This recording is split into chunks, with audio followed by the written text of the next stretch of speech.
Salut à toutes et à tous et bienvenue pour ce nouveau coin comics où nous allons parler de Preacher. Et ne t'inquiète pas, moi j'ai une édition Panini, mais sache que Urban a réédité Preacher en 4 tomes. Mais si c'est pas...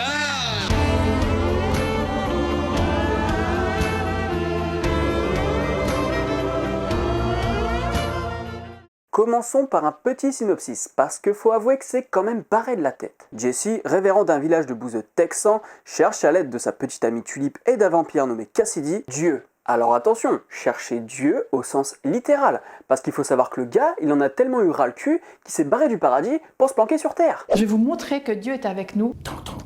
Bon, et puis je vais pas vous expliquer comment, mais ce révérend douteux a le pouvoir de contrôler les actes des gens juste par la parole. Like et partage cette vidéo sur le champ. Alors ce scénario complètement barré, on le doit à qui? Garth Ennis, un grand nom du monde des comics surtout indépendants, puisqu'il a bossé sur Crossed, The Boys, mais aussi Hellblazer, Ghost Rider et Punisher. Bref, des gros bourrins. Et le gars a tellement de comics à son actif que je peux même pas tout vous énumérer dans cette vidéo. Alors, pour revenir sur Preacher, déjà, imaginez un univers alternatif encore plus crasseux que le nôtre. Alternatif car c'est quand même un monde où t'acceptes facilement des trucs étranges comme des anges qui débarquent du ciel et des vampires, et où la violence est bien plus tolérée. Un peu comme la série télévisée Preacher avec Dominic Cooper. D'ailleurs, je vous arrête tout de suite si vous pensez que voir la série rend la lecture du comics dispensable, et vice versa. Car c'est complètement faux. Comme dans Walking Dead, il y a beaucoup de choses qui diffèrent entre l'œuvre de base et la série télévisée.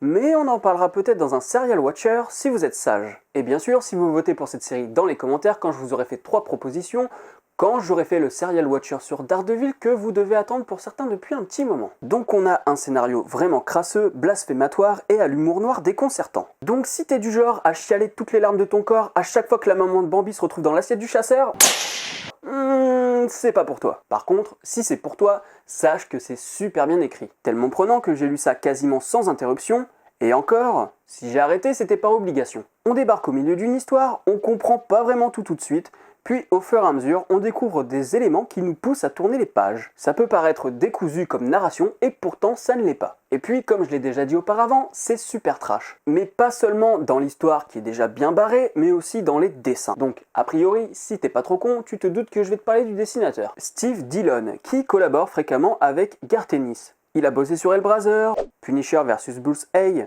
Judge Dredd, ou encore Doctor Who. Et puis, on est obligé de parler des couvertures dessinées par Glenn Fabry. Sérieux, elles sont magnifiques. Et si tu me crois pas, je te bute. Par contre, je ne sais pas si c'est le cas chez Urban, mais chez Panini, on a les remarques de Fabry et Ennis sur les couvertures. Et les mecs sont carrément honnêtes. Genre ils te disent quand Fabry a fait du bon taf sur sa couverture, ou au contraire que la couverture était vraiment dégueulasse, mais qu'ils ont assumé le truc. Dites-moi où on peut trouver des comics où à l'intérieur, les artistes stipulent carrément qu'ils ont fait de la merde. Bon, t'as compris, même en dehors du récit, le comics est borderline. Sinon, les dessins de Steve Dillon sont géniaux, totalement à l'image du scénario. Franchement, il y a des scènes vraiment dégueulasses, et la transition entre les cadres avec une variation d'échelle de plan est bien foutue. Des dessins au langage très cinématographique. En bref, si tu aimes les histoires crades, la violence bien trash, l'humour noir, les bas-fonds de l'humanité et le blasphème, ce comics est fait pour toi. De toute manière, il est considéré comme un incontournable. Donc, tant que tu l'auras pas lu, il y aura toujours quelqu'un pour te dire « Quoi? Tu n'as pas lu Preacher? Non mais laisse-moi rire! Ha ha ha !» Voilà, c'est tout pour ce coin comics, j'espère vous avoir aidé dans vos choix de lecture, quant à moi je vous dis à la prochaine pour une nouvelle vidéo. Salut!